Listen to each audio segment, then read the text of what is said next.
Go. Okay, let's make sure I get it right. Yay! Okay. Hi. Hello, everyone. We like the I see. OP is introducing. Yeah. Okay, that makes sense. Okay. Hi, everyone. I'm Nathan. I'm Nikhita. Hi. Yeah. I was an FRC alum of Team 5406 Celtex. I'm currently a mentor on Team Dave. I help around a couple other teams when I'm free. I'm a current student at the University of Waterloo. I study environment and business, so not a STEM program. I know it's a sin, but I learned lots of different things in school and apply that to FIRST. I was a camp counselor, learned my personalities camp, and I'm a big Monsters University fan. You see my backpack or my hat literally any other time of the year, it's a Monsters University hat. That's me. I'm Nikhita. I was a 4252 from Markham, shout out, alum. They're an FTC team now. I am a strategy and business mentor on Dave, and I majored in math and business administration at Waterloo, graduated in 2022, and I'm a baker now, so that's good. Follow my Instagram. And I love my cats. That's my cats, Jack and Zip Tie. I did not name Zip Tie. I want to clear the record. Yeah. Okay. Oh no. Anyway, ignore the text that's way up there. So we're talking a little bit about why strategy is important. This to know why you're even here, why you even stay. Why is strategy important? Strategy is the biggest differential we can make on a match, and that's the plan. Failing to plan is planning to fail. Oh, I'll move over here so I can. Oh no, I'm all over the place. It seems. I'm gonna. There we go. Now I fixed it. Let me do this.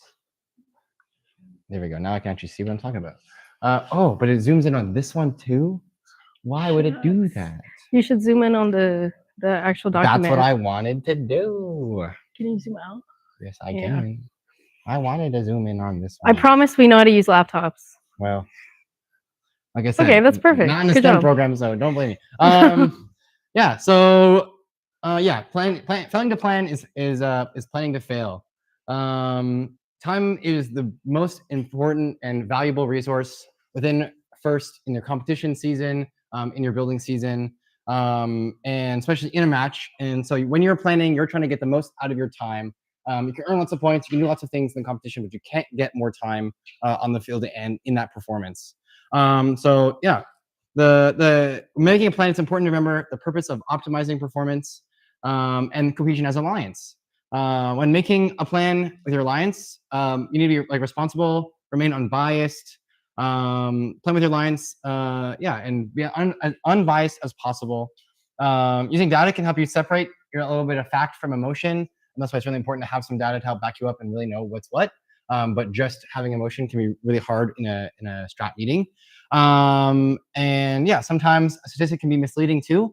So it's really important to have that emotion piece as well and not just go purely off of numbers, because sometimes that number means something different than what you're using it for, or it's different than what you feel it should be true.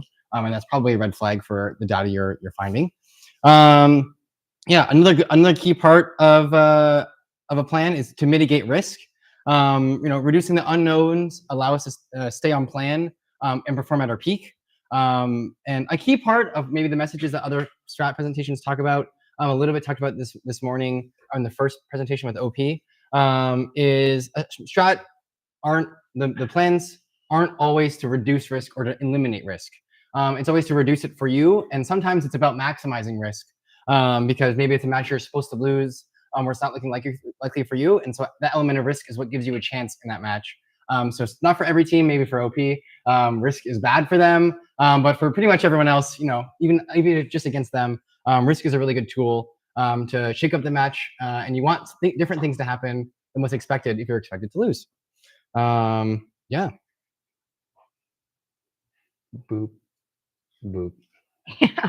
So we're not going to tell you how to run your strategy, how to use any numbers or anything specific like that. Those things change by game, and Yeah, and there's some other The other talks on those things too. yeah. Like Tegan and Brendan just had one talking about what that strat meeting looks like. So, well, yeah, watch that if you didn't go to that one. Yeah, so we're gonna talk about some of the key rules that we follow on Dave, the things that we've learned over the season, and things that impact how we run our strategy and our scouting. And Yeah, just that's it. Yeah. Oh yeah. You're right. Meow. Boop. Okay, so you have to develop a system that's dummy proof. You can't. There's no point in collecting information that isn't collected effectively. If you were at the Waffles talk, Brendan covered this a little bit. Um, if your scouts have to struggle to scout, the data won't be reliable because they're more focused on trying to finish the task rather than counting how many game pieces.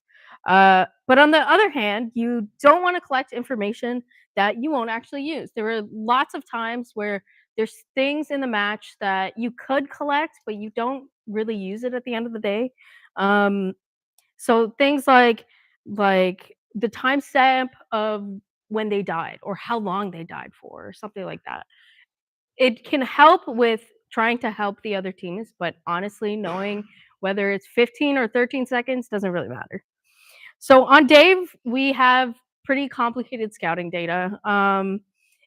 But that's because we are very blessed with lots of mentors and lots of scouts that care and things like that. So what you need to do is, based on your resources, build your scouting system accordingly.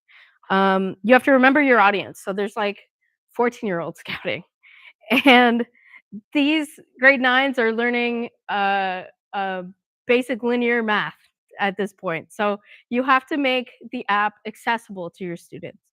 Um, you don't want to build your app in a way that you have to do 4 steps to count a cycle because it's just not accessible to your students. Your scouting infrastructure and data collection must be uh, built in mind with the students in mind. Yeah. Like nowadays, it's almost a requirement to have data in first. Wasn't always true. But now with such high cycle counts and teams being so close, especially in Ontario, having accessible data even throughout the event, throughout all the qualifications, not just going into your picking. A lot of teams scout for pick meetings, and that's great. But that data can also be used for every single match strategy that you have throughout the entire event. And yeah, some like what your data collection looks like will be different than other teams, and we encourage that. It's all about what your team can do. And what your capabilities you think that will be 100% with what you have. Going too big and only having 80%, that's already a big hit. Even though you got most of the way there, it's better to have 100% with a more reserved thing than having 80% on a more aggressive form of collection. And yeah, we'll talk a bit more about that a little later. So how do we know that your scouting is accessible to your students? You can ask them. Your students know what they can and can't do. They know if the app is too much for them or the scouting sheet is too much for them, and they know their limits. So the only way to know if you're shooting above your abilities is by interacting with your students and talking to them. Another way to evaluate your scouting system is running test scouting with week 0 and week 1 events. So, what we would do on Dave is we have the app ready to go, and we'll watch the streams, scout week 0 and week 1, and since they're all online, it gives us the ability to go back and actually check and confirm. And from there, we can see where our scouting method, whether app or paper or whatever, is lacking in some places or what's too hard for the students, where are they messing up, type of thing. Your data is only as good as it is accessible to your scouts. So sometimes that requires sacrifice and recording less data. Sometimes you want all the data in the world, but it's just not realistic for your students. So we decided to follow this year. We optimize the app for simple and effective data to show us how a team is performing without overwhelming details that at the end of the day we didn't use. We saw the value in just taking cycle counts and understanding whether or not that those cycle counts were impacted by either the robot dying or being defended or actually running defense. Yeah, in last year, in 2024, we had a very complex app to track location, when they did it, what kind of zone they were shooting from, where they picked it up, and our kids really struggled with all those levels of input. And so for this year's game, we just said, you know what, looking at what people score, because it's a big, very cycle, fast, get the numbers up game. So we talked about looking for either scoring on level 1, on the reef, in the processor, or barge. And that was really helpful, giving us direct information on how a team will probably perform in a match. Our scouts were pretty new this year, and so we wanted to keep it simple with pretty low effort needed to be able to actually track things perfectly. And in our opinion, after having both apps, a way more complex one and really simple one, a well-performing basic quantitative scouting system is far better than a poor-performing system that also collects more information. So you can see our scouting app that we use this year on those images there. Feel free to take pictures. Yeah. Yeah. So the auto and the tele-app screens were the exact same. There's an opening screen that just said like, hey, this is my name, this is the match you're watching, and this is the robot. Pretty simple. You go, okay, I'm ready. Then you press start match when the match started. And then there's a countdown on there. There's no like, oh, hey, auto's up. But all you did was you scored on the reef, you scored level 1, you scored the next, scored in the processor. It was really, really simple. A kid never had to look at the screen to see where the buttons were. They could just memorize the 4 buttons are and use their 2 thumbs. And then once auto was over, you just press the bottom right there, press tally up, the exact same screen. We had numbers on there on the counters incrementing, so you could see like, oh, I know when I pressed it because the number went up. And then right before the match, you can like kind of look at the numbers and be like, oh, hey, they scored like 20. That's pretty cool. We also had an undo button, so you can infinitely undo actions. You're like, oh no, I dropped the tablet and I touched this like 5 times. Just press the undo button. And then we had a died button. So if a robot died, you can press died. To start moving again, that died button turns into a Jesus button because they resurrected, came back, and started playing again. And then our post-match screen there at the end is just defended or defended. So either they got defended or they defended. And so if a team had low cycle counts, we can really say like, oh, but they played lots of defense, or they got defended a lot. Maybe that helps know why their average is lower than someone else's. It's very, very binary. Like you can see on average how many times they're defended, and then on average how much their scores are, like how many cycles they have. You can use those in relation. Comments. We had as scouts get better and better. They know what to look for, what to type in the things, what to take notes for on their own notes and in the app. This way, at the scouting meeting, you can just pull up all the comments of a team if we're curious about them and see what people said about them. A lot of the comments are just like, wow, they're so fast, they're so cool. They sucked under defense. Like we should really look towards that and see if that is a thing, right? Having comments for the match. And then to finish, and that was it. It was way more simpler this year, and all the kids loved it. They found it really, really easy to use. All the practice was they got it pretty immediately. And then yeah, the kids didn't have to look at the tablet. They just knew, oh, tap here a bunch of times. Oh, they scored an L1. I'll also add that the died button and the Jesus button are just counts. So they just spit out, yes, they died. Yes, they came back to life.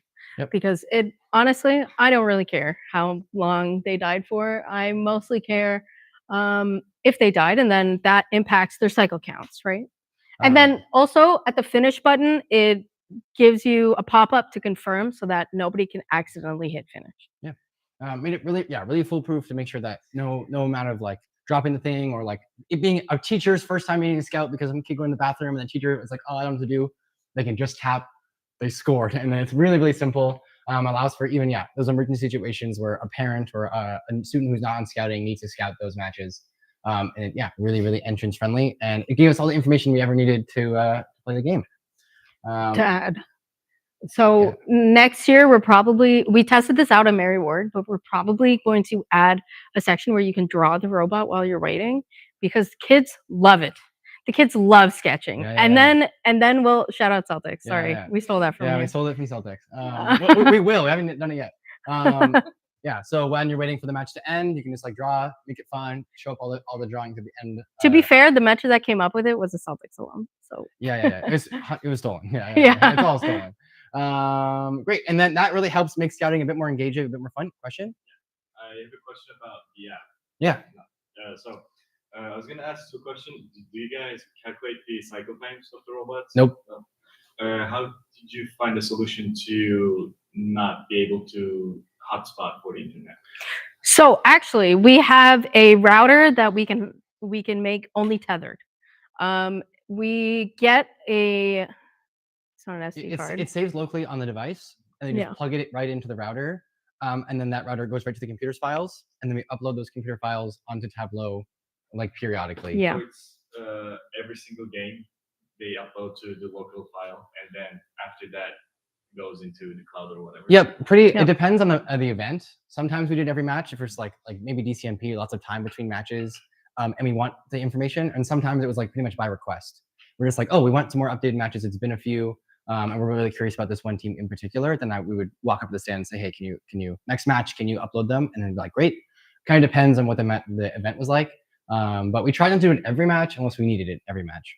But yeah, pretty much by request. However, moving forward, Tableau is very hard to work with. It's not very student friendly, stuff like that. So we're actually planning on moving to Google Sheets because from there, from my phone, I can edit data. Sometimes you put in, you meant to type, hit it like 19 times, but I know for a fact I did 17. So I can go in and change it myself without having to go back to the stance and change it and then re-upload. And you can make the visualizations right on Google Sheets. Yep. You can make graphs on there, make tables on there, rather than using another third-party app just to add more complications. It's hard to upload onto that. It's hard for me to load it on my phone because I don't have an app on my phone. Just lots of ways to just make it even more simple, right? That's always the goal of scouting. If it's too complicated, it's too complicated. Like that's why we experimented this year to be really, really simple, and it didn't limit any of our strat meetings at the higher end. Just knowing that simple information. Because last year we collected all this information, like where they scored on the grid in 2023. I know lots of other teams did that, like what level and what poll they scored on. I don't need to know that. I'll just tell you where to score. If you're bad, if you're bad at the scoring at the back, tell me, and I'll do it instead. Yeah, exactly. Yeah, that's why we only have scoring on the reef and not levels 2 to 4, because we found that it was very based on the match. So sometimes we would do all the L4s because the other teams can't do it. It's more of a qualitative note from scouts to say, hey, look, they can't score on L4. Yeah, and many times a team would choose to score L2, L3, L4, depending on the strat with their partners, not really indicative of their straight up performance. So maybe someone scores lots of L2s, but maybe that's because they only can score L2s, or maybe because they scored L2s when they can score L4s faster, but their teammate can only score L4s. It's hard to really draw that distinction from just numbers. And so we're always going to have a meeting before our matches to talk to a teammate. And we'll be like, so what have you been good at? We'll check your numbers and we'll believe you. If you're like, I can't score L4, then you probably can't score L4. And so I don't need the numbers to prove that you're bad at L4 when maybe you just didn't choose to do that. Everyone's acting in their own best interest, right? No one is like inherently lying about what the robot can and can't do. And we have cycle counts, and so we work with you to be like, well, we're good at L4s, so we can do all the L4s. If you want to do L2s, they're really fast. I know your robot. And so, yeah, it really helped us follow through on knowing the robots do, which is always helpful to know too.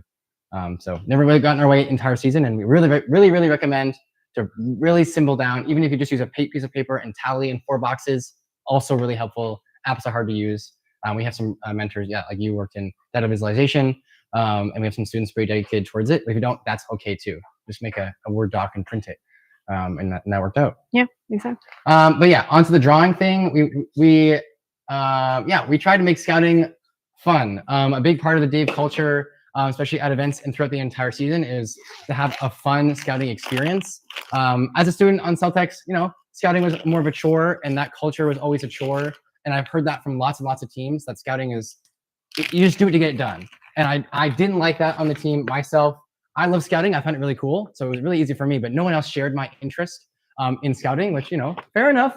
So I heard those perspectives and really learned why it's boring. And because it's boring. So I said, let's not make it boring. That's my camp counselor background right there. So yeah, good data comes from people who care about collecting it. And so if you really help give them a draw to why they want to collect that data, not only about investing them in those scouting meetings, into the pick meetings, having that investment is really good too, because I'm like, well, I want good data for my meeting. So we include all of our scouts in all of our meetings. This way they feel that they're part of the conversation. They got to watch the matches. They probably watched more matches than I did, so I'm running around.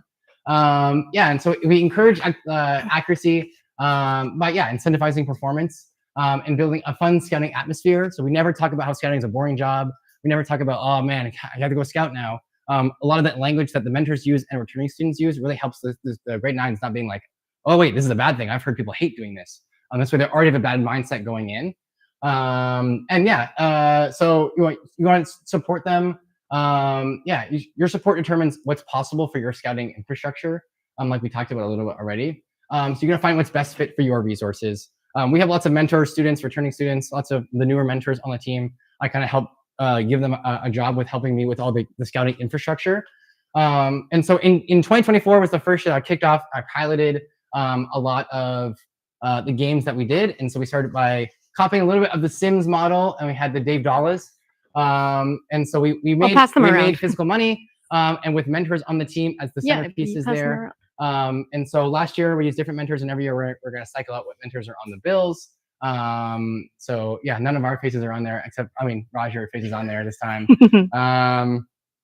And so yeah, that's the money that we gave out at events for various different things throughout the entire season. And that was the kind of the core model that we used to incentivize through this economic system. And so there's various ways to earn it. So every match, we had a whiteboard, yeah, very Sims based, a whiteboard with a question. It was a binary question, high or lower, yes or no, will they, won't they, type based questions, very binary. That the casino boss is what we called them. He sat in the stands and came up with a bunch of random questions. And then before the match, looked at the team and said, oh, will someone climb this match? Yes or no? Will a team fall over? Will a team die? Will they break the world record? Very, very various questions. Like just based off what he knows about the matches. Will blue win, right? Will red win some of these times? Will Dave win? Because we talk about our own team. Will they score 8 pieces in auto as an alliance? Various questions that just are topical to the teams that are on the field. Maybe one team is very known for one thing, and so we're like, will this team do this thing? And then now everyone's really invested in trying to know the teams at the event. To know, oh, I am incentivized by knowing, oh, these teams have some good autos. They're going to score over 8 pieces in auto. This team has been known to have some reliability issues. They've been breaking down a lot. Will they die this match? I know this, and I'm a grade 9, and I want to earn money, so I have to pay attention at the event. That was the first thing that we did. That was the main core system for the money. But then I worked with the other mentors about what are some ways that we can also incentivize scouts. And one of the things I brainstormed was having we'll do that then. So superlatives. So at every single strat meeting, every single scouting meeting before alliance selection the day before, we gave out superlatives based off the data they collected. So we got the tableau. We scored like who pressed the most buttons at the event, who had the busiest fingers. We can track that because they put their name in the app, so we know how many inputs they did. And then whoever did the most, they got $20. Whoever scouted the most dead robots. This way, every time a dead robot comes on the field and your robot dies, you're not bored. You're excited because you could earn money for that robot dying. You know, like all these things that normally people are like, man, I hate when this happens. I'm so bored. Or man, I got OP. I'm gonna be tapping so many times. But now that's a good thing because the kid's like, oh, but I could earn money because I'm doing this thing. So you can find the ways that people are complaining on your team and make that an advantage. Make those things that they want to scout. That was the pilot I had, was just those two things. Went really well. Lots of kids that were on pit and other sub teams were like, how can I earn money? Can I scout? I'm just like, I'm sorry, but you're just not cool enough to be on the scouting team. So now people wanted to be a scout, and that really helped change that paradigm shift of who had the hierarchy of what was on the team. And so I had a lot of fun with the kids on having those fun activities. It made the stands a party. Yeah, it was a place to be for sure. So I had to then other students were like, well, I'm not scouting, I'm doing social media, I'm doing these things. And so we can give out bonuses to people having good behavior at competitions, them learning a fun fact or something. Really incentivize other good behavior at the events. That was a great thing that we did to help incentivize students on having good engagement. Maybe someone's like, every time they post a social media post, every time they post a story, they earn like $1 or something. This way we make sure social media is pretty active. These are all things to incentivize other things too, all stemming from making our scouting system better. And then this year I worked on having also a fantasy pool system. So I know First Updates Now also had one too, but they didn't run it for a long time, or not every event that we were going to. I said, you know what, I can just do this domestically. I can just do this now. So I priced teams based off their EPA. Not a perfect measure, but I'll talk about a whole slide on Snaplogics later. And yeah, we use that as a general metric of like who's good at the event, who's more likely to win the event, and they'll price them a bit higher. I had no input on my opinions on the team. It was all just based off EPA. And this way, some student might know, oh, this EPA is a little bit inflated, and that means I won't pick them. They're uninflated. They're an underdog. I'm going to spend my money on that team. So I have an example of what that looked like. Oh, I might need to. You have to hit escape. Yeah, escape. I have to click here, then escape, and then go over here. Oh yes. Oh yeah. Oh, I have to unfull screen. Oh, we're getting Imagine there. using a Mac. We're getting there. Oh, I know. We're Could getting be there. me. So yeah, this is the superlative sheet I made for every competition that we went to this season. Sometimes I made one for other, like as practice for me, like pricing teams or just for events that others, I know students were watching because it's a lot of fun. Maybe the first event of the season while we're practicing our scouting, I also made one for that one. Or like maybe if Celtics is going to an event and I'm like, let's see what that event is like. These teams are going to our next event. Let's see how they're doing, and might as well make one for it. So yeah, this is how it works. Let's go to the top and see. I gave a little description. Every student got $200 every event, and you had to spend them on teams on various prices. This is the Waterloo event. You can see I priced us as the highest. Cavs haven't played yet, so I didn't price them above us based off EPA yet. So I just made an estimation on the teams I assumed that they would be good at the event, and they were. And so I priced teams based off their EPA purely, except for teams who haven't played yet, kind of give a guess on where they would be. Satellix also does that natively, so that helped me a lot too. Price them all in the order here. And then, yeah, you did a little math to sum up your answers to make sure that you think you actually did $200. Yeah, it's a little hard to see, but I might zoom in a little bit. So yeah, they're all the teams here are all priced in descending order here.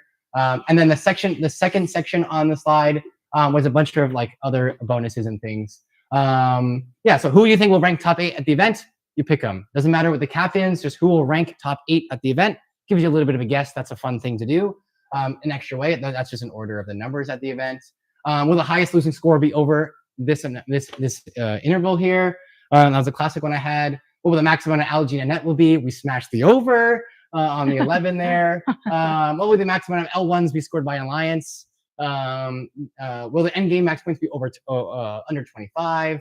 How many over 5.5 6RP matches? What's the biggest blowout by an alliance? Yeah, the most amount of corals scored by an alliance in one match in auto. And then how many tip robots at the event? These are all just fun things that someone like as a spectator would care to know about these things, and it helps the students know what the meta and the level of play is at each event. So I know, there's a high level of play as time goes on. I know at maybe at a week 3 event, the best someone ever did was they only scored 7 game pieces in auto. But now we're at Waterloo. Do I think they're going to score 8? Do I think they're going to have that increased level of play? How many level 1s did someone score maybe in a qualification match? In a limbs, very different. That one's hard to guess because you play level 1s based off strategy, based off that RP, but in a limbs, you don't play for points. So a lot of things that helps the kids try to understand the level of play, the meta, how the game is evolving, and also the teams at the event to know, well, there's this robot that can only score level 1s. Maybe if they get paired up with this robot, they're going to score like 12. And so that's how they can be invested just purely. I didn't force anyone to do this, but you just earn money for free. There's no buy-in to do this form. Parents did it. We had teachers did it. It was open to everyone. I didn't give any parents or teacher money because it meets the purpose. But anyone who did it got rewards if you're a student. And a lot of the parents and teachers had a lot of fun. And eventually one of our teachers won, had the highest score based off the money. How. That was crazy. I know, but sending me one, it was great. So yeah, good. and so like on the pricing one here, I just went by district points. So you bought X amount of teams, and then whoever scored the most amount of district points at the event, it's a pretty rigid system through Ontario, so I might as well copy it too. Less work for me and our mentors. And so if I bought Cavs and Dave, they earned X amount of district points at the event, and maybe a team that I could sum up to be the amount of money I had left over. And so how many district points did you earn? And then yeah, you all put them into a Google form, and then I can just sum those response, calculate up the week after while I'm bored in class, and then post it on our Slack later. That was a big hit this year. A lot of people liked it. I did it for some other teams at events. I did some Celtics events too. They had a lot of fun with that too. Oh, no, I'm a rookie. Play from current slide. Yeah. Bang. Yeah, so that's the fantasy pool system. Did it for every event we went to. They had a lot of fun with that. Superlatives we talked about, and then other bonuses just for positive behavior, things I want to incentivize. Maybe some kid's bored. I'm like, go get me 10 pins. I'll give you $10. And they're like, okay, I'll go. It really just helped every kid be invested at the event and throughout the season. Yeah, it just helped elevate everyone's level of play and made scouting the place to be. Where did the dollars go? Oh, right there. Oh yeah, we passed. Yeah. Thanks. You can put it back in the bag. Yeah, and the barbecue. Oh, yes. And sorry, you're right. What do they do with this money? I didn't even get that. So once they earn all this money at the end of the season, they have to keep their physical money, helps them have some responsibility over an item. Once they had all this money, then at their end of the season barbecue, we told them all to bring all the money that they had. And then we got some in-kind donations from a lot of the local shops and things, some donations of gift cards. The team donated some swag bags. The school donated some stuff. The parents donated some items. Maybe they saw them on sale like Walmart or a thrift store or something. And they donated some related prizes. So then at the barbecue, we do a big auction led by me, where we auction off each item, and then they bid on those items, and then they cash in their money in for the items that were all donated to us for free. This way, yeah, all the kids can cash in their money. They're incentivized to go to the end of season barbecue, obviously. And then they bid against their friends. They pool money together over people to earn some things. And then all the money gets spent off at the end of each season. And then next year, I'll make new money with different mentors' faces on it. And then they can keep those as tokens or throw them out. Not applicable for next season. And yeah, it helps. The whole team had a great time. Other students got to be invested too. Sometimes I gave pit people some money. And so I got to give out those bonuses whenever I felt like I wanted to incentivize something. And so extra tool for the mentor base to have that, be able to give it out. Any questions on that slide in particular, or we feel like Makes kind of fun. It's very fun. great. And over to you. Cool. So info control. So back to strategy. One of the main things that we run on our strategy team is the info control between your strategy team, your coach, and your drive team. So we have lots of people. So that's why we have these different parts of the team.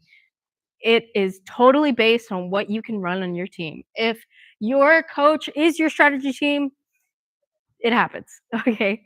We are very lucky. Okay. But the job of the strategy team is to put together the plan for the match, argue with other teams, get the plan settled down and ready to go. It's not the drive team's job. Okay.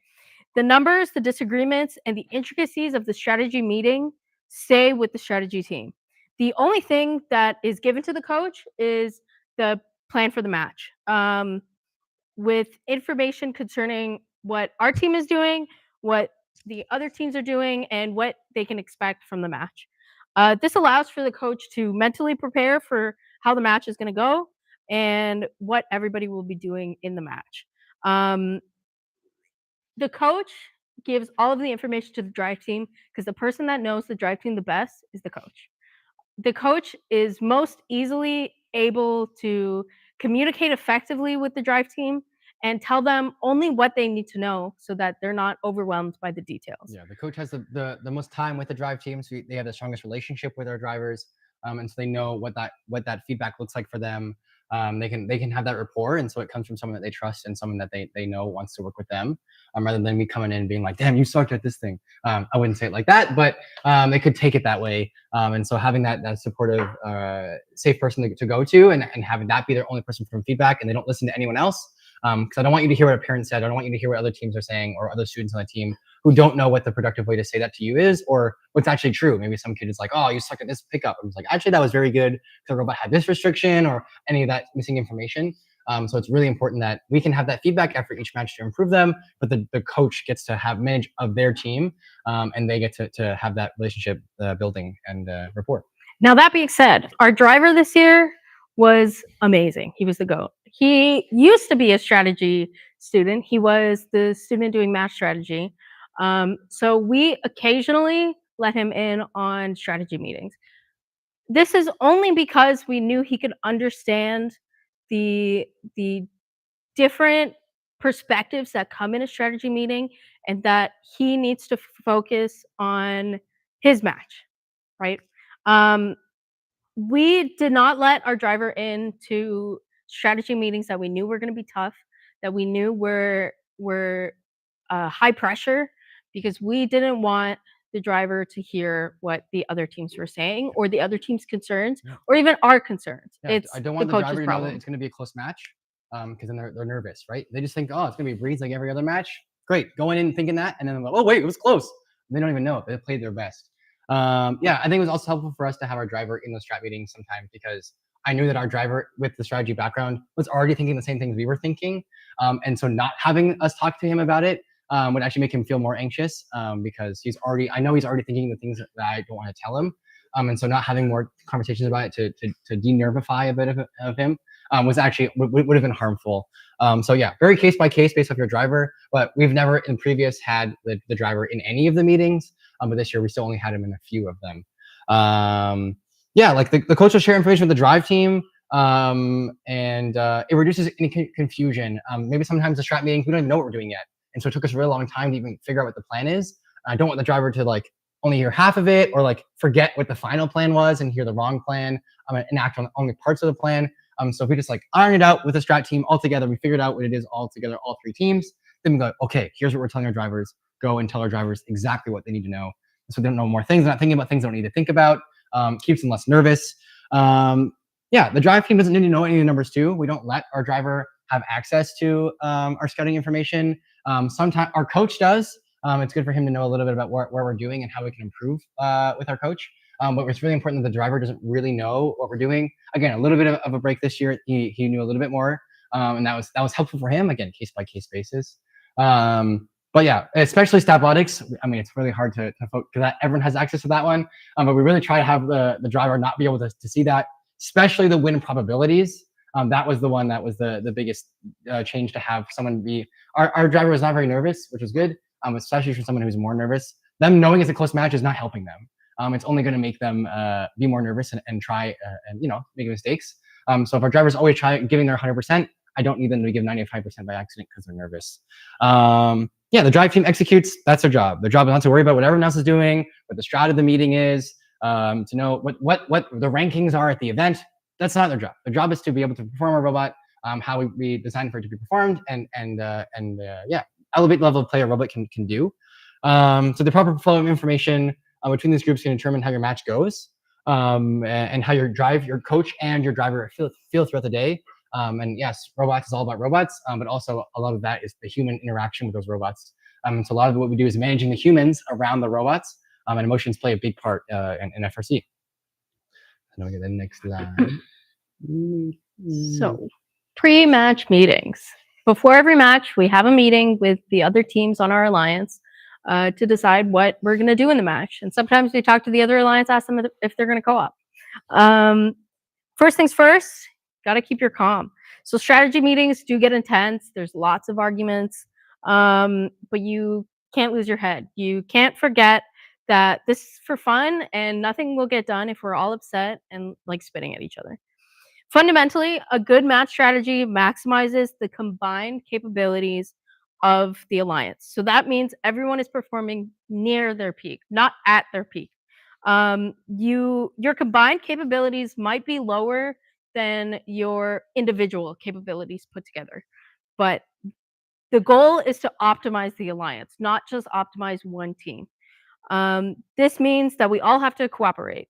So just because you're right about something doesn't mean that the person disagreeing is wrong. There's multiple sources of truth in FRC. Everybody has a different opinion. You need to find the compromise. It doesn't matter if you're right. It just matters that we cooperate and we come to a decision together.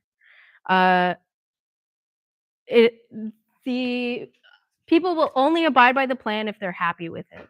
So if you set up a strategy that another team in your strategy meeting is like, well, I don't want to defend this match, I wanted to score, then more likely than not, they're going to go and they're going to score the match, and then it'll mess you up because it's not the plan you put together in the beginning. So everybody has to be happy with it and has to agree for the match to go smoothly. I'm a huge proponent for picking lanes. Teams are more likely to succeed if they're able to play their own game. If they're comfortable in the match, they will be more likely to put out what they've been putting out in practice. So here's an example. Who's seen any of the Waterloo matches with us and Cavs? Some. Okay. Cool. Okay. It's not a prerequisite. Yeah, no, that's fine. So Cavs. Although if you haven't, you should. I'm just saying. Yeah, it was pretty sick. Cavs were a coral only robot, and their L2 is crazy. It's the fastest L2 I've ever seen. It's probably the fastest L2 in the world. So good. So what we were thinking were, if we spend the time trying to do L2s, we are spending that many seconds longer than if Cavs just did all the L2s. So what we're going to do is take advantage of that. So we'll do the algae. We'll take out the algae, score it in the barge or process it, whatever. And then Cavs can go around, do all their L2s. maybe fill out the L3s and the L4s while they're there because they score super fast. So by optimizing their strengths, we were able to fill the reef multiple times and succeed together. Yeah, I mean, I'm not sure if any of you have heard the term, but competitive advantage, that's what that is called. It's in many different theories of economics, game theory, in ecology, biology, lots of different things like study this concept of competitive advantage, business especially. And so that's just what that is. We're taking our competitive advantage of doing algae, and Cavs is doing their competitive advantage of that, even if it's a 0.5-second time save on that level 2, that compounds a bunch. And so if we're both doing what complements each other, even if maybe I'm really good at L2s as well, that I can take the other thing that I may be at worse at. I'm slower at L4s, obviously. I have to go, my elevator has to go up higher. But I will lose less time than they will gain. And so that sums up together to be, a greater sum. So whenever you plan, whatever plan you come up with, it only works if everyone's on board. I'm sure you've heard that a lot today. That's really important as all of you as key figures within the strategy meetings. For you to go in that mindset being like, whatever's going to happen, we're doing what's best for Alliance. And maybe that means Dave is playing defense some matches. And that's okay. You have to go in that mindset. Being the most open, it allows your strat to have the most options. And being closed off for certain strategies can maybe limit your max performance, which is okay. Some teams' goals are never to play defense, and that can be a season goal for you. But having that mindset going in that you could do anything really helps have more options in the match and maybe win more matches and have a better outcome at the event. The best outcome for you in that match is also the best outcome for your teammates, and in scoring more points and having more RPs and things. And so having that option to work together and having the mental block already out of the way can be really helpful. And yeah, if you're doing things that your partners aren't happy with, or they're doing things that you aren't happy with, you could throw a match by accident by scoring 1 or 2 less cycles. Because I'm like, well, I like doing L4s though. I'm Dave. I can go up there pretty fast. If I'm like, well, no, driver, throw in a couple L4s while you're waiting. That could really throw off the cycle of the syncing up together. And if I steal a fast lane, for example, they have to go all the way around, and they're way slower at doing that. That could just really, really mess up the match, and you could lose because of that. I have endless examples of when I first started in strategy, but we don't need to get into it, of my teammates burning me or me burning teammates. A little less so on the second one. I tried my best. But on the flip side, good strategy meetings require full honesty. If you don't get anywhere unless you don't get anywhere if people are lying about what they can do. And a lot of the times, I know other presentations talked about it. You're not doing it on purpose. I know most of us aren't being like, well, I can do 10. When you can actually only do 5, and you're doing that maliciously. A lot of them are just like, you don't actually know. Maybe you're not scouting your own team, or you don't understand that we talk in averages, but you're talking in peaks, or I'm talking in peaks, and you're talking in averages. Numbers can be a little bit minimalistic and what that context behind it is. And so it's really, really important that you don't lie on purpose or by accident. That's why scouting is really, really important, even if it's just your own team. And that's one of the first things you should do as a team on any scouting. You're not going to scout other teams. Definitely scout yourself. It helps give you feedback on your drivers and things, but also helps bring that into a conversation where you can be like, well, we actually just did this last match a little bit higher than our average, so we're probably going to be a little bit less than that next match. How can we work with that and have a better outcome? It's always frustrating when teams lie. You're only doing yourself a favor if you're honest. Even if numbers are below what you wish they were, sugarcoating it doesn't really help you or help me or help whoever you're working with. So it's really, really important that we all are honest within it first. Ontario's pretty good at it, I will say. It's always good to continue doing that and always be truthful and authentic about what you're actually performing. I'll see that. I mean, you can say it or I can say it. Doesn't matter. So it's definitely hard to be a strategy person if you are a woman, queer, a student meeting with mentors, or any sort of different than your average robotics student. Especially at Worlds. At Worlds, it's a whole different perspective. People aren't as nice as you'd expect in Ontario. So we go into strategy meetings with our team members, and we stick together and support each other. The cohesion is important in having a smooth strategy meeting. We work together, and FRC is for everyone. So there's multiple times throughout the season that I will experience being treated worse than I would in Ontario, and then Nathan will come behind me and back me up. So we rely on each other. It's always best to go into a strategy meeting with more than one person so that you can support each other and run the strategy meeting well. Yeah, for sure. And maybe some of those things don't apply to you, but it's important that you are positive on the other end of that too, not having those barriers be like propelled by your strategy meetings. Yeah, many times Nikita goes in or a student goes in, and they're just getting like, spoken over. Yeah, spoken over, and not stuff being like listened that. to, and I just come in and say literally the exact same thing, and it's like, oh yeah, it's a great idea. I'm like, Yeah.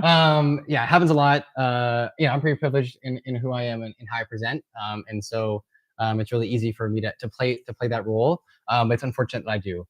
So it's always important to recognize that too. On my end, talking to other people, and how I look. I'm pretty tall. I'm a white guy, and so that can be a barrier for some people. And I don't want to perpetuate that either. Yeah, definitely a part of FIRST, unfortunately. So to wake us up a little bit, and also to get some practice within doing strat meetings. Strategy people, they talk a little bit, so we're gonna mingle around a little bit. But for this activity, I'm gonna deal out some cards. Raise your hands if you've done this activity with me before. I know some of you have. Shout out, Ange. Okay, cool. I know. Okay, That's good. That's fine. All new. Yeah. New people is better. It's more fun. Okay. So how this will work is you're gonna get into groups of 3 because strat meetings have 3 teams. Hopefully. I'm gonna give you some cards. We're each gonna get 2 cards. And what's gonna happen is in most FRC games, there's kind of 2 main roles you can play in a triple offense game, like there was. Sure. You're gonna shuffle them up a little bit. Yeah. You want me to do that? Or? Yeah. Okay. Sorry. Yeah, that's okay. You're gonna get 2 cards. One of them is if you play the most optimal line. Lots of games have like a fast lane, or you're playing the close face maybe on this year's last game. So scoring right up the front, you can score a lot. You're driving less, and then you have some team has to score all the way at the back. So normally how that works is only one team gets to have the easier line. Maybe that means you're the team not sharing the station. Your other 2 teams are sharing the station. Helps slow you down a little bit. And so even good teams and bad teams have to work through that barrier. So you're gonna have one high number, one low number, and that's the number that if you were to play your most optimal fast lane one, and then your lower number, that's if you're playing the other lanes. So only one of your group of 3 can pick their higher number, and then your teammates must pick their lower number. Does that kind of make sense? Your goal is to have the highest sum, have the greatest amount of cycles. For the first exercise, you can show your teammates what your numbers are. Then for the second exercise, we're not going to show our teammates what we are, and we're just going to tell them. Does that make sense? Great. You want to give me half a sec? Yeah, get half. Give each person 2, and then you're just gonna find 2 other people. Do you want to do it? You don't have to. And you can start whenever I give you the cards. You don't need to wait for everyone else to get them. Do you want to do it? Here's your 2. Here's your 2. I'm out of cards. I have one stack. Sorry. Here's your 2. We'll come back. So it's most optimal if you get in a group with people that aren't on your team. Go to different teams. There's lots of people in the room. Any more? Yeah. That's good.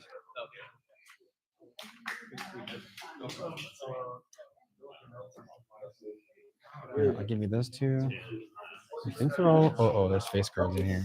I can just look through them when I give them. Oh, they're there pretty much they all are. together because They're I've done this activity before. A million times, yeah. There's one more I saw somewhere here. Nope. Shuffle it a little bit. They're shuffling. If you get any face cards, please tell us. Yeah. So one of them is a high number, one of them is a lower number, unless they're the same. That's just a coincidence. Sometimes they're equally as good as both options. And so in your group of 3, one person has to decide their higher number, and then 2 other people have to pick their lower number. You're trying to pick the one that has the greatest number added together. Does that make sense? Did everyone get cards? Everyone has cards? Cool. Yeah, your alliance, right? Your alliance. You're trying to figure out how to score the most amount of points as an alliance. Good stuff. And then these. Well, we do one more after this. Okay. That doesn't include these. I'll still shuffle it.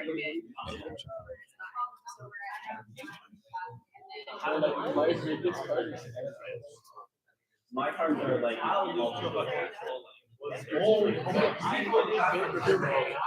they're in the middle. Yeah, okay, we have a weird.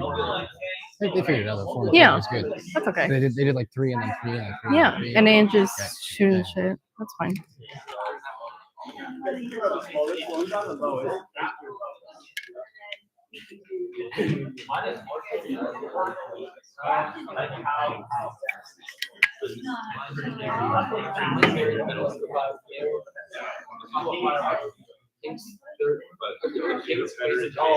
No.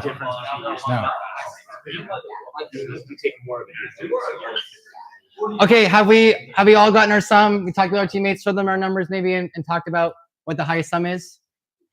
Great, that's a good exercise of what strat meetings normally look like. You'd be like, I can do this, and I can do that. Sometimes it looks like this, and then they'd be like, oh, I do this, and sometimes it looks like this. That's the highest number. So we're not gonna take them. Sorry. You're gonna find someone who's not in your group and swap cards. Give them both. So find someone who's not in your group. Find someone who's not in your group. But you're not gonna don't show your alliance partners your cards. For the next one. So on your new cards, don't expose them. They're secrets.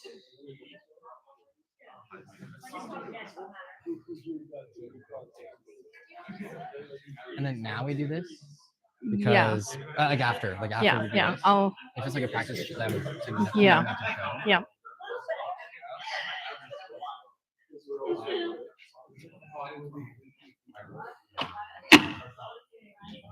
It's a box of pencils. Nice. You can say the number. You can tell them, yeah. You can say the number. You just can't show them the cards. Next one, you will be. Next one. It's a practice to show, not showing.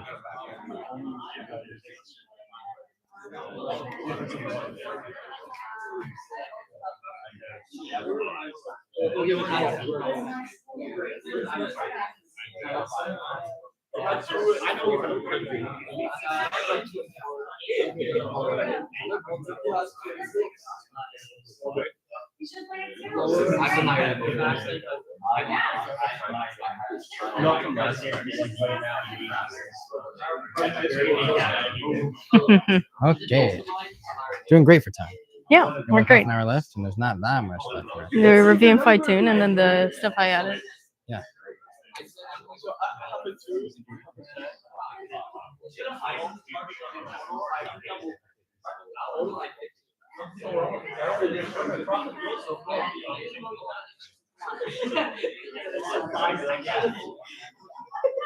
Okay, did we get a sum together? We figured it out?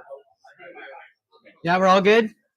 All right, we're gonna do that one more time. You're gonna find someone new who's not in your group again. Swap cards with them. Don't swap cards with the same person you did the first time, because then they'll be the same cards. Don't show your teammates again. Do not show them your numbers.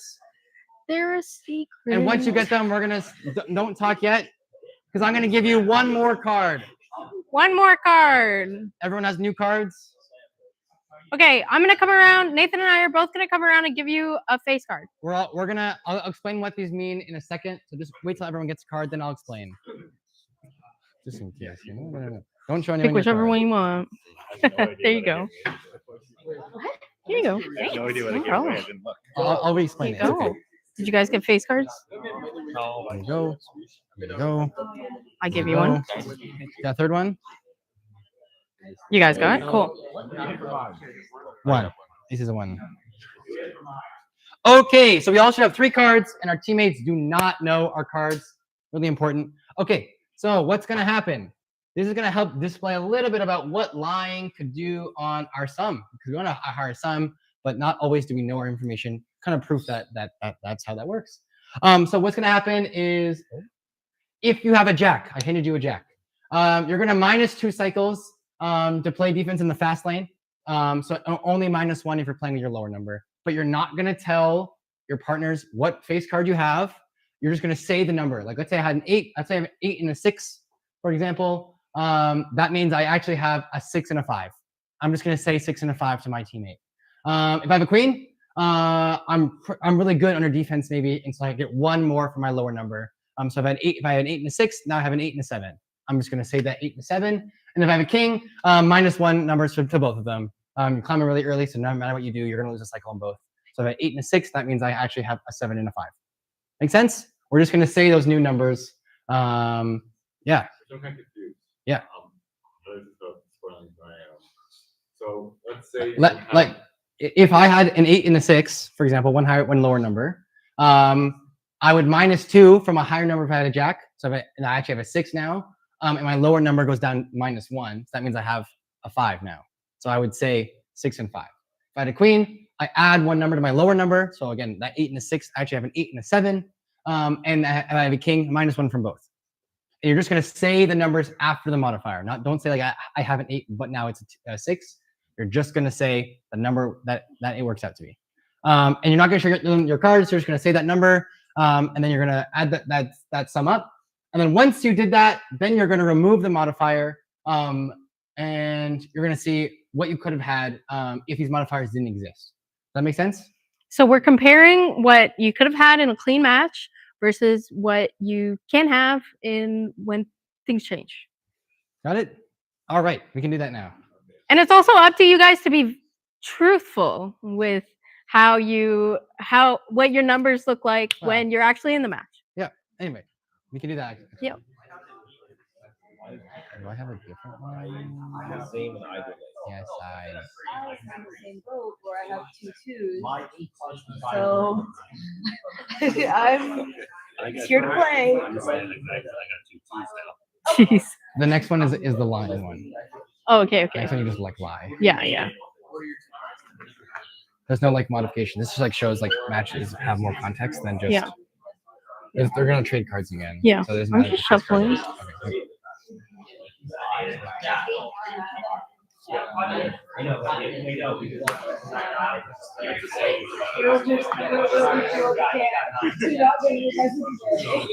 Now it's hot.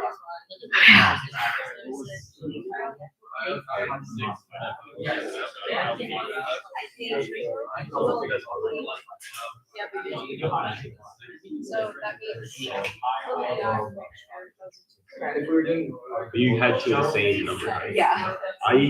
Without the modifier, it's different than with my modifier. What was your actual? Oh, we. Yeah, we got it. I mean, then you're talking, so that's good. Yeah, that exercise shows that the games have more context than just what your numbers are. It's important, like, oh, I'm actually probably going to get defended. I'm Dave, going to get some defense. And so my fast lane and slow lane impacted by this. It's good to know, good to know those things. Okay, we're going to do one more. So you're going to swap cards again. Again, don't show your All people. three stack. All 3 cards. Swap. Last one, I promise.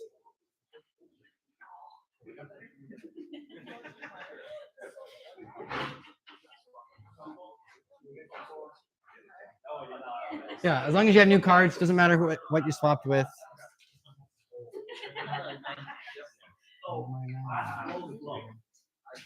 All right, we all have new numbers? Yeah. Okay, swap with each so other. if you have a jack, you are going to say on your low card, you have 2 more than it is. If you have a queen, you're going to say your high card is 1 less than what it is.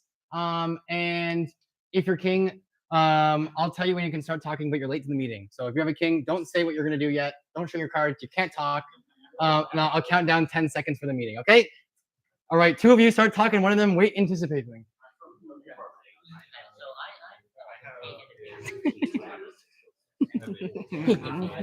Oh no, my match was late. No. Let's talk in Q.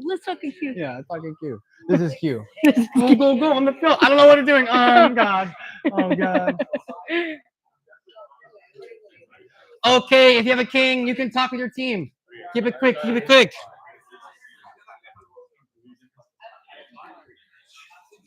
Some alliances might have 2 kings.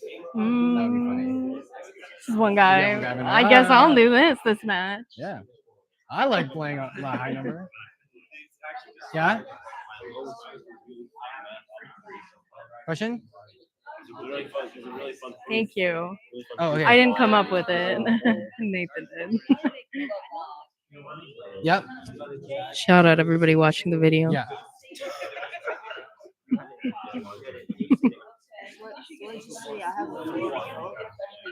Yes.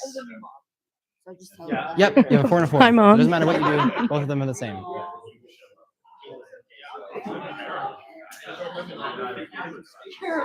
My mom said Jesus button. Okay. Yeah. Okay. Oh, okay. So we can with our teammate. Now we can, if you had a king or queen, or sorry, a jack and a queen. Sorry. We can remove that modifier and see what you would have scored. And if one of you would have if you would have changed who played the fast lane and who played the slow lane. I hope that some of you would. It should. But yeah, would any of you needed to switch to have a higher sum? Like, did anyone play the fast lane even though they probably should have played the slow lane? You can like do that now and check to see with your real numbers. You can use the real numbers. I did that. Yeah, you can just the real numbers, whatever the real numbers are.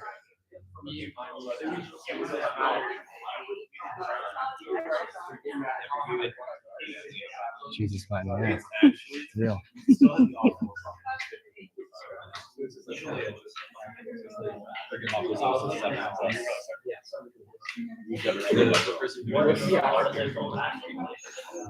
Okay, did any of you make the wrong choice in what team played what? You can raise your hand if you did. It doesn't matter if you didn't. I was just curious. Is there one hand here? Needed more kings. No, It's okay. no. Okay. Yeah. Sometimes I'll if take you, your if you cards. lie, it's hard to say. But if my It's low okay, number I'll was just take actually one. raised, maybe I would have played the low one when I Thank should have you. played the high one. Thank That you. could happen in a match. And it's Thank really you. important to meet with Thank your you. strat team Thank you. on time. Sometimes a 10-second strat meeting is very hard. Yeah. So lying or not understanding what your numbers are sometimes makes you make the wrong choice in your team. But also it means that your numbers for what you think the match was supposed to be is different than what actually is going to happen. And maybe that means you lose a match because of it, or someone plays defense because you think you're going to win with only 2 robots, and that defense matters. Or maybe you were going to lose that no matter what you're going to do, and so you should have went for RP. These are all things that are influenced by not authentically knowing what your lines on average is doing. Yeah. And Cool. I'm not going over. I'm going over here. Okay, review and fine tune. I can So take any cards that I'm missing. sorry. The middle group. One of the greatest things you can do is improve your scouting and strategy throughout the season. So reviewing and fine tuning your strategy and scouting. There's always space to grow. There's always something you can improve on. At the end of each match, we review it with the coach. We record the match on an iPhone and then airdrop it, or we just pass the phone over. It's a donated phone. So we rewatch the match, and the coach can see directly where our critiques are coming from. This allows you to improve match over match and helps the coach do their job better. And it also allows the strategy team to make better plans that are more comfortable for the drive team. So if there's a match where we tell the drive team, okay, you're going to score on the back face, but then we notice during the match there's lots of struggling happening on the back face, and at the end of the match the coach says, no, we can't do the back face. Then that allows us to make better strategy plans for future matches. The strategy team should review our numbers throughout the day, getting an idea of how we're performing, whether the changes that we're making to the strategy are actually effective. And if they're not, it's time to change something else. The only way to progressively get better is having insight into how you're performing and then taking steps from there. Sorry. No, it's okay. Yeah, this also isn't limited to just in competition. Review your scouting systems. How accurate were your numbers? It's good to have some checking your numbers maybe after the event. Scout all of maybe a couple teams. Be like on average, how off were our on averages for someone throughout the event for a couple teams. I did this in 2024. We were pretty far off, especially at some events. We were like 2 or 3 notes off on average, which is a lot, especially on average. But then this year we were within a quarter of a coral. Comes from that decreased complexity within the app. Yeah, it's important to figure out what are we doing good, how can we make things better. It's important to review how generally effective your scouting ours. If the vibe of the data is saying that OP is bad. If your data is saying OP is bad, you're probably tracking the wrong thing. Trust your vibes a little bit. They give more context to the numbers. But if you're saying like, hey, these numbers are saying that this is the best team at the event, you're like, I don't know if that's true. Maybe Dave is the best team, but I don't know. It's probably that these numbers are tracking the wrong thing, and you should check to see are these numbers actually tracking quality performance, or they just maybe you're tracking the wrong thing. Happens all the time in data. If you're saying that OP isn't performing well, probably recording data wrong or tracking the wrong thing. There's always room to get better. Constant improvement is key in your scouting system. Don't feel like it's a reflection on you. But you know, always improvement is always the goal, not just for the driver, but also for your collection systems, your pit team, all that kind of things.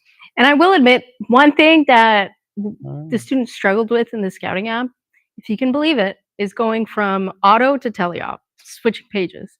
So we do have a timer at the top that goes into negatives when auto's done. But something the students requested is that it starts flashing so that they're like, oh yes, I should hit teleop. Yeah, don't forget. That's all thing that they said, and so next year we'll look in implementing some system that reminds them that auto is over, so that mistake happens less. It's happened like once or twice at every event, which is just more work for us to have to remove ourselves from Strat and manage that data with some kids. A little bit more work when want to make sure there's no mistakes. Okay, everything being said, there are some other things that also matter. Number one, managing expectations. We celebrate wins and we learn from losses. On Dave, it's a huge thing that we don't go to events trying to win.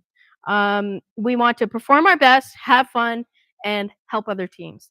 So even the students in our stands understand that as long as we are doing as much as we can and we are trying to perform our best and everybody is on the mark, then we are successful. Having this understanding is huge in supporting team culture and being able to get back up after a tough loss. So who saw provincials finals? Yeah, that was crazy. Unfortunately. Going into that match, we knew. And all of the students also knew. So as long as we were able to go in, show off, show out, perform at the best that we could, nothing else mattered. None of the students were upset about losing provincials. Not a single kid was like, "No, man." They were all like, "Yep."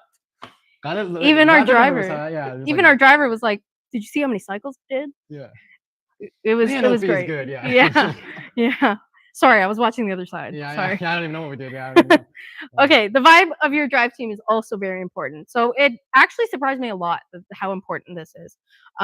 This year, our drive team were all close friends, and it made them want to practice more. And they were accountable for each other. They wanted to get better each time so they could uplift each other. And this allowed them to support each other in the tough times and in the good times. The vibes were great regardless. This cohesion also reflected on the rest of the students of the team because they could be confident in their drive team when they saw them having a great time on the field with each other. The better the vibe, the more dedicated everybody is, and the better your data is, and the better the match goes. So if your drive team doesn't mesh well together, maybe look into some bonding activities or something like that to make everything more cohesive. Next slide. Yep, there's one more slide. Oh, there's one more slide for that. Yeah, I added it. It was too long. Where's my mouse? Practice. So consistency in practice is super important. One of the key things that allowed us to look coordinated in writing this year was practice. So we share a practice field with FIRST, which is the organization in Waterloo, Wellington that connects all of the teams in the area. We spent many hours there, as many days as we possibly could. More specifically, our repeated practice with modifiers and changes really made the difference. So we would run the same match multiple times, but throw in little tidbits. So we would toss coral in front of the robot. We would toss algae in front of the robot. So the driver had to avoid getting beached. We would put coral in front of the April tag so that the driver had to get comfortable with clearing the coral first so that the limelight could see the April tags. And we didn't tell them every time what that exercise might be.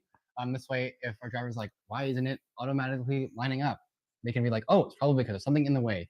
And they gain that practice, not only in that effort to actually clear the thing, but also identify, oh, this is a weird thing that my robot is doing. It's probably because of this thing, and I have practice in that. So on the field, they're not like, I don't know what to do. But they know what to do, but they also know how to do it pretty well. So they practice all those levels of things But randomly just maybe going boom with the algae, and they're like, oh. But a key part of this is that his practice was consistent and was the same paths, the same scoring order, everything like that every time. So that when we come to the match, he can just play his game. He's playing the same game that he's played the last month. It's easier at the event than when I'm just bullying him with an algae in the way or throwing coral right before they get there. This way, it's a cakewalk for our driver based off what the conditions that they've practiced in. So yeah, escalating that level of defense depending on how new that is to them. We're lucky we have an extra swerve base. It doesn't have to be swerve to play defense. But we loaded that up and got defending. But also we're defending following the rules. So we have someone coaching a student driving the defense robot. But yeah, we even ran our simulation around other teams on the field. So if we're running a match sim with like Cavs and Rockway, we're still doing the same cycles. Before the match, we talk about it, and we're still playing the same game. So in matches, we're able to set up the driver for the same scenario, or the same scenario with modifiers, so that when he gets to the field, he's not scared. Yeah, my thing. Yeah. Great. Yeah, it's the majority of things. I guess I could put text there. Yeah, last thing I want to talk a little bit is about Statbotics, because it already came up in a talk today as a website, and I've done a lot of research time and time again on Statbotics because I'm a little bit of a numbers nerd, especially in FRC. And this new crazy website comes out past few years, and literally everyone is looking at this website. And so I want to learn a little bit about why it works, why it's important to tell you about why it works. Because it kind of frustrated me so many times when people are like, well, my EPA says this. I'm like, that's not what that means. And so if you don't understand how Statbotics work, I highly encourage that you check out their blog, and especially their Chief Delphi post it gets updated every year. There's a new thread every year about the Statbotics post. And the guy who made Statbotics is a very, very smart man. And yeah, everything that they post in there is great stuff, and he updates it regularly throughout the season. It's not just one thing at the start of the season. So keeping up to date with how the thing evolves is also really, really important. So yeah, I can pull up the Statbotics website if you don't know what it is. Statbotics.io. Yeah. I love Statbotics, but it loves me. It's true. I hate Statbotics most of the time, though. Yeah, so I wanted to just give a little bit more context. This is all on the Statbotics website, the Statbotics blog.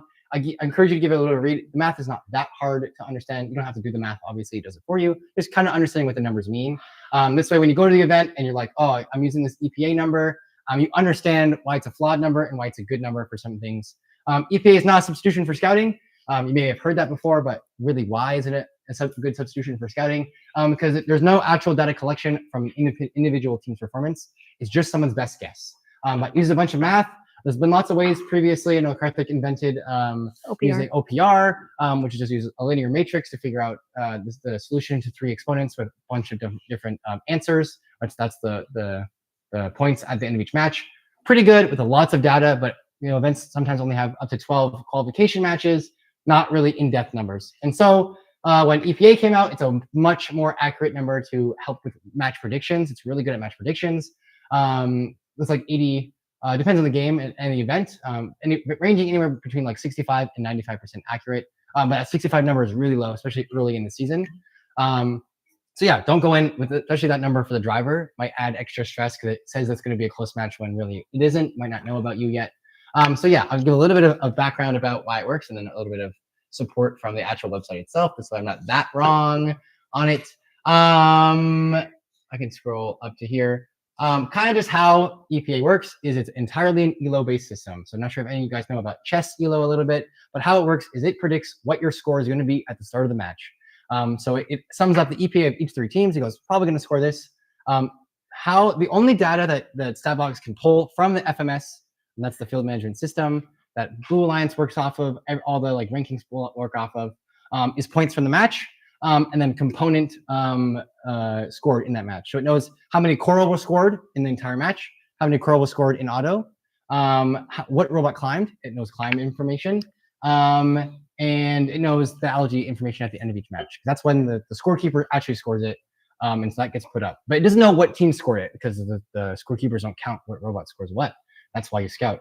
So it knows that at the end of each match, this is how much things were scored, and so it's going to make a guess based on how many of those you scored by predicting how many coral in L1 you're going to score, how many coral in L2 you're going to score, how many coral in L3 you're going to score, how many coral in L4 you're going to score. And you're going to sum that up for all the 3 robots on the alliance, and it goes, wow, this alliance is going to score 12 L4s because on average they've been scoring 4 each. And so it goes, okay, we're going to score 12. If you don't score 12, you score less than 12, it goes, that was an overestimation. I'm sorry.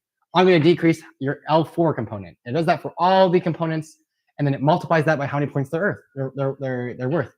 So it's a component-based thing. So you could, in theory, not beat your predicted score, but still go up in EPA. Hard to do that, but it's possible, especially in a game with varying points like this.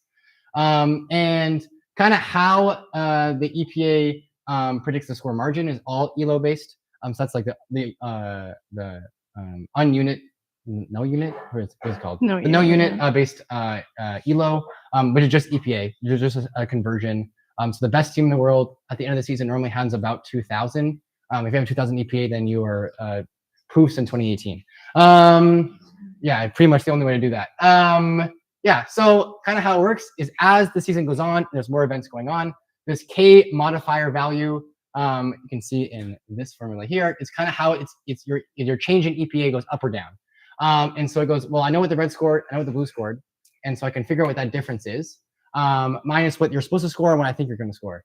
And so it has that difference of what you beat your prediction score by, and it's going to multiply that by K.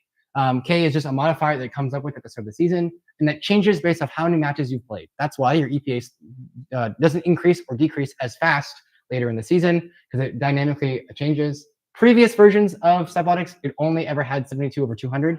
That was the same modifier for the entire season. But to increase accuracy, he made it so that earlier in the season, it increases faster. This way, teams can get closer to their accurate earlier in the season. You might overshoot, might undershoot. That's why early in the events, it's a really bad metric because it doesn't know much about you. It's really trying to guess. And so it has a really high K value.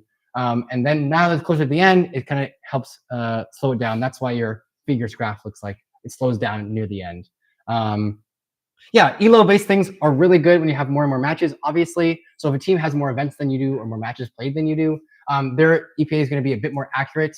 But also, it's easier to increase your EPA or decrease your EPA if you have more opportunities to improve it. So if you're playing against someone who has less matches, like maybe a team who didn't go to Worlds versus did go to Worlds, it's hard to compare those two numbers because one team had more opportunity to increase or decrease their EPA.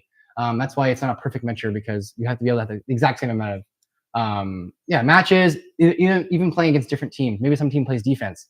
Man, EPA hates defense because it doesn't really account for any defense. So it's like, wow, you really underperformed this match, but really it's just someone played defense on you. So it's not a perfect metric because it doesn't actually know what you did. It just makes a guess based off other metrics that it can track. So like endgame EPA, pretty good. It's pretty good because it actually knows what teams climbed.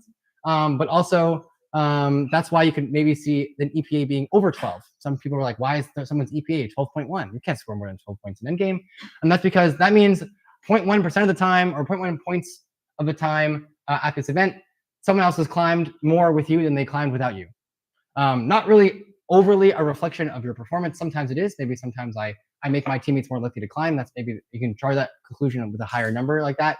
Or an auto, for example, if one team has a really limiting auto only on the side, but I have a center auto maybe, then if I ran that center auto, then that team only ever scored 1 point or 1 coral in auto when they're with me. And it's probably because of my removing of myself to have them have that space to the ability to score that point. So it's not only points that you scored, but other points you allowed your teammates to score, which that's an advantage of EPA. It kind of senses that too, versus scouting information doesn't purely see that. And so you can see later in the thing, that's how it scores. You actually get your EPA, you get your auto EPA, because it knows auto score independently. Get your endgame EPA because it knows the endgame independently, and then it subtracts that from the overall score to figure out what your teleop EPA is. That's why there's 3 numbers, and they're really good to help EPA know, a little bit more of the components. And those components can give you more information. But yeah, EPA is not a perfect measure. It's a best guess based off, someone who's taking a shot in the dark with a lot of walls to ricochet a bullet, maybe. But they don't perfectly know where you are. And so they're trying to make a guess based off lots of different information, but they don't know perfectly. So when people are like, well, this is what their EPA is, this is the true number, don't use that number. If someone has less matches, it's hard to use that number. It's really good on international events. Like if you're not going Like if we're going to Worlds, and I don't know anyone else on our field. It's good to give a ballpark, but it's really bad, especially within a very close margin. So if my EPA is 1 EPA higher than someone, it does not mean I'm 1 point better than them. But if my EPA is like 10 points better than someone, it's more likely that my team scores more points than someone else's team. With higher variance, it's way more accurate, being like, yeah, this team is much better. But within tight margins, it matters on the schedule, your teammates, who you're played against. All those things are really, really hard for it to get really, really fine details for. That's why it's really good for general rankings of teams. But it's really important going into especially a pick list meeting, that you actually know what someone can score, because the difference between 1 or 2 coral, it will never know. It's hard to really know that accurately. That's why EPA, take it with a grain of salt. It's a good tool to use, but it should not ever be a sole measure of something, unless you don't have any scouts, which I encourage you to get some. Yeah, so it's really good, but that top 1%, especially, it's hard to say who the top 10 is based solely off EPA, unless they're very big jumps, which some people in the top 10 do have the big jump, and it's very obvious that they're a higher team. I can even tell you that. Yeah, that's why EPA is not a perfect measure, especially in the fine tuning of things. So someone is only, within like 0.1 EPA of someone, it's hard to say which team is better. Yeah. Yeah. Any questions about anything I've said ever, or the entire presentation? Yeah. Quick question. Yeah. Why'd you guys team it called Team Dave? Was there like St. David's School. We go to St. David's. Our high school is St. David's High School. Yeah. And so we said, haha, Dave is funny. Yeah, isn't that funny? That's why we're Dave.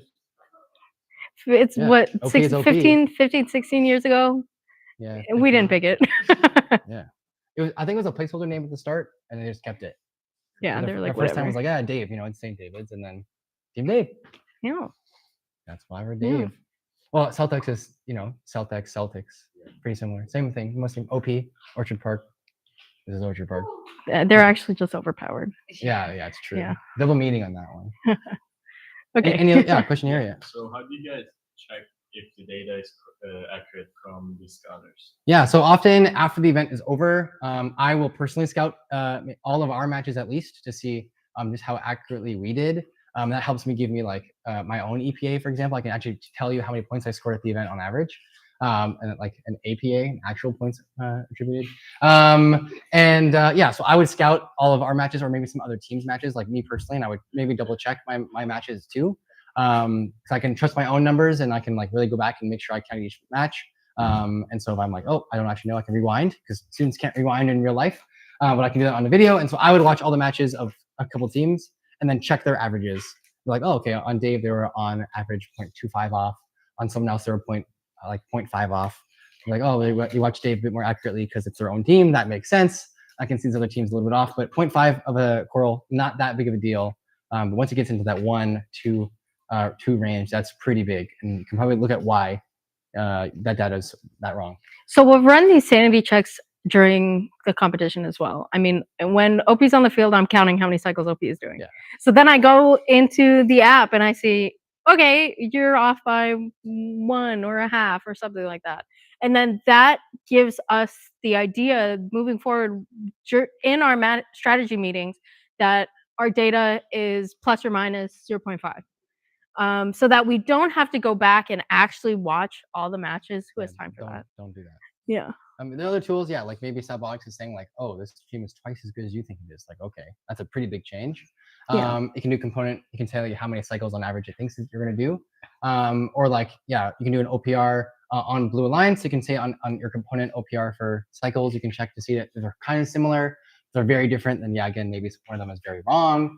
But that fine detail, you kind of have to watch all the matches and count them yourself. Normally I do that after the event. We normally watch all of our matches again and count our own matches like during the strat meetings and kind of throughout the day. And so we can check with our own team at least and see, okay, we're pretty close on one of the teams. That's probably true for the other teams. By the end at the end of the competition, then we can go back and check before our next event to see how things are working. That's when we start making the changes if they're not. Before the event starts. Don't do it during the event. That's bad. Also, when our visualization has bar graphs, so you're kind of easily able to see outliers. And it's mostly just like a sanity check that we do for ourselves in match strategy. Yeah. But you look at the data. If someone's like, wow, they scored 500 points in auto, probably because someone didn't switch it. to tell you. Those things are pretty outliers, like you can see pretty evidently. But yeah, some of the things you just kind of have to wait and check till after. But yeah, normally do it after. Any other questions? Yeah. I think I heard you mention you used Tableau at some point. I remember in Yeah. grade 11, kind of looking at that for 15 seconds, Yeah. getting terrified and never looking at it again. So just like, Yeah. how is it? It's okay. I worked. There's a barrier to entry. I used within to be a using any data application. engineer, so I learned Tableau for work. So I was using Tableau a lot. Yeah. I think 3 to 4 hours spending in Tableau, you'll figure it out. What you have to do though is you have to use Tableau Public. So you have to go in and get the Tableau Public download. It's different than Tableau Desktop. And that doesn't allow you to save any local files. It has to be uploaded to their website. So technically, anyone could have saw any of our scouting data from the entire season or past 3 seasons, but no one did. Don't look for it. Don't look for it. Yeah. Yeah, we take it down after the event. Yeah, we're moving to Sheets. Tableau was just kind of annoying to use, especially on mobile. Definitely a barrier to entry. Nikhita had some previous work experience in that data visualization program, so we used it. So whatever maybe our kids know how to use, I don't know, numbers or something on Apple or something. I don't know. Or something else. When we moved to Sheets, we tried it out for Mary Ward off season. It was pretty good. It was pretty limited data, but we also don't have that much data to increase with our scouting app anyway. So we said, we like this. It's easier to pull up on my phone. It's more, easier to access and to set up. So we'll just do that instead. The kids can have more involvement in an application that they've used before, all that kind of thing. And there was more than one time where they went on maintenance during the comp. That's true. Tableau sometimes we're just like, this weekend we're going to be doing maintenance. We're just like, wow. We had no data. DCFB. We had no data. Yeah. Google Sheets never goes on maintenance. Never goes down. I mean, it'd be bad if it did. Well, we'll find out. Yeah. Yeah. Yes. Any other questions? I don't personally recommend Tableau. Personally, I didn't like it. I used never to, figured and I out how don't to use it. anymore. Yeah, I never figured out how to use it. Yeah. In your app, do you guys rely on a button for autonomous to switch from autonomous to autonomous? Yes, we talked about, the kids were like, can you just do it automatically? We're just like, well, sometimes it takes a while to input all the information. And so if you automatically switch, then it's hard to be like, I have to go back now and go into it again, then go back into it. Now that timestamp could be wrong. OP has already scored 3 cycles. Yeah, teams are fast for scoring, right? So we wanted to make it so the kid, when they were switching screens, they were ready to actually switch screens. Comes with the side effect of them having to remember to do it. But it's pretty obvious when someone doesn't do that. So we didn't feel that was a big risk for us. And yeah, for the accuracy of the ones that are harder to catch, like that 1 or 2 cycles missed into tally up or into auto, but the kids just kept forgetting that was a side effect. So we're gonna find other solutions than automatically switching it. We found that we don't want to trust that system for a kid to be able to be like, only do it when they're ready. We tried to make sure they remember, like it was the only really thing that they had to remember while scouting was to press that button. But having enough that we're just like, yep, we'll probably give them another warning on the thing, flashing or like an outline, vibrations, something like that. Be like, oh, okay, gotta switch it. Yeah, that's why we didn't automatically switch it. That's our programmer. Hope you're writing that down. We need that change. Thanks. Always have like a voice line. Don't forget to subscribe. Yeah, that works. Exactly. That works. Exactly. Yeah. Some other student or mentor would be like, well, let's switch. That would be good. Any other questions? Nice. Well, it's 3:02. We hit perfectly on time. Let's go. So yeah, thank you. Thank you.